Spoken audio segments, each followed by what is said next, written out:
दोस्तों, क्या सोने का सुनहरा दौर अब खत्म होने वाला है? क्या निवेशकों की चमक फीकी पड़ने वाली है और शादी ब्याह के लिए जेवर खरीदने वालों को बड़ी राहत मिलने वाली है? दोस्तों, सोने की कीमत इस वक्त आसमान छू रही है, लेकिन एक चौंकाने वाली भविष्यवाणी ने बाजार में हलचल मचा दी है। अमेरिकी फाइनेंशियल फर्म मॉर्निंग स्टार के एनालिस्ट जॉन मिल्स का दावा है कि सोने के दाम में 38% की भारी गिरावट आ सकती है। अब अगर ऐसा हुआ तो भारत में 24 कैरेट सोना, जो अभी 89,510 रुपए प्रति 10 ग्राम है, घटकर महज 55,496 रुपए तक आ सकता है। लेकिन क्या यह सच में मुमकिन है या सिर्फ हवा में तीर चलाने की बात है? दोस्तों, पिछले कुछ सालों में सोने की कीमतों ने रॉकेट की रफ्तार पकड़ी है।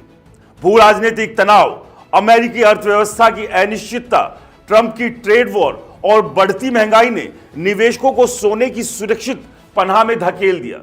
इसका नतीजा हुआ सोना $3,080 प्रति औंस तक पहुंच गया, यानी भारत में 89,500 तक लगभग। लेकिन जॉन मिल्स का कहना है कि यह चमक लंबी नहीं चलेगी। वो इसे $1,820 प्रति औंस तक गिरते हुए देख रहे हैं, जो पिछले 12 महीनों की सारी तेजी को मिट्टी में मिला देगा। अब जरा इस दावे की हकीकत समझिए। सोने की सप्लाई बढ़ रही है, कीमतों पर दबाव जारी है।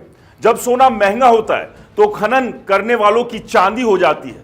2024 की दूसरी तिमाही में सोना निकालने वालों का मुनाफा $950 प्रति औंस रहा।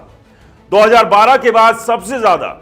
नतीजतन दुनिया में सोने का भंडार 9% बढ़कर 2,12,659 टन हो गया। ज्यादा सप्लाई का मतलब है कीमतों पर दबाव, और यह दबाव सोने को सस्ता कर सकता है। और वहीं दूसरी तरफ डिमांड में कमी के संकेत दिख रहे हैं।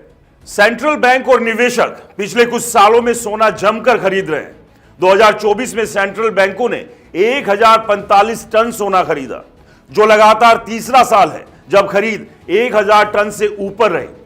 लेकिन वर्ल्ड गोल्ड काउंसिल के इस सर्वे में 71% सेंट्रल बैंकों ने कहा कि वो अगले साल अपनी होल्डिंग्स घटा सकते हैं या जस की तस रखेंगे। डिमांड घटी तो कीमतें भी नीचे आएंगी। याद करें 2020 का कोरोना काल, जब हालात सुधरे तो सोने की कीमतें भी लुढ़क गई। दोस्तों, बाजार अपने पीक पर है। सोने के उद्योग में डील मेकिंग 2024 में 32% बढ़ी। इतिहास बताता है कि जब किसी बाजार में सौदों की संख्या तेजी से बढ़ती है तो यह उसके शिखर पर होने का संकेत होता है। इसके अलावा सोने से जुड़े नए ETF, एक्सचेंज ट्रेड फंड्स भी बढ़े हैं, जो अतीत में कीमतों के गिरने से पहले देखे गए हैं। ये सारे संकेत चीख चीख कर कह रहे हैं कि सोना अपने चरम पर है। लेकिन इस सिक्के का दूसरा पहलू भी है। इससे सब सहमत नहीं है। जॉन मिल्स की भविष्यवाणी के उलट वॉल स्ट्रीट के बड़े खिलाड़ी सोने पर अभी भी बुलिश है। बैंक ऑफ अमेरिका का अनुमान है कि अगले 2 सालों में सोना $3,500 प्रति औंस तक पहुंचेगा। गोल्डमैन सैक्स इसे 2025 के अंत तक $3,300 प्रति औंस देख रहे हैं। इसका तर्क है कि वैश्विक अस्थिरता और महंगाई की आशंका सोने को और ऊपर ले जाएगी। तो दोस्तों, क्या होगा सच? इसके लिए थोड़ा इंतजार करना होगा, क्योंकि सोने का भविष्य एक जुआ है। अगर मिल सही हुए तो 50,000 से 55,000 रुपए प्रति 10 ग्राम का सपना हकीकत बन सकता है। लेकिन अगर बड़े एनालिटिस्ट की चली तो सोना और चमकेगा।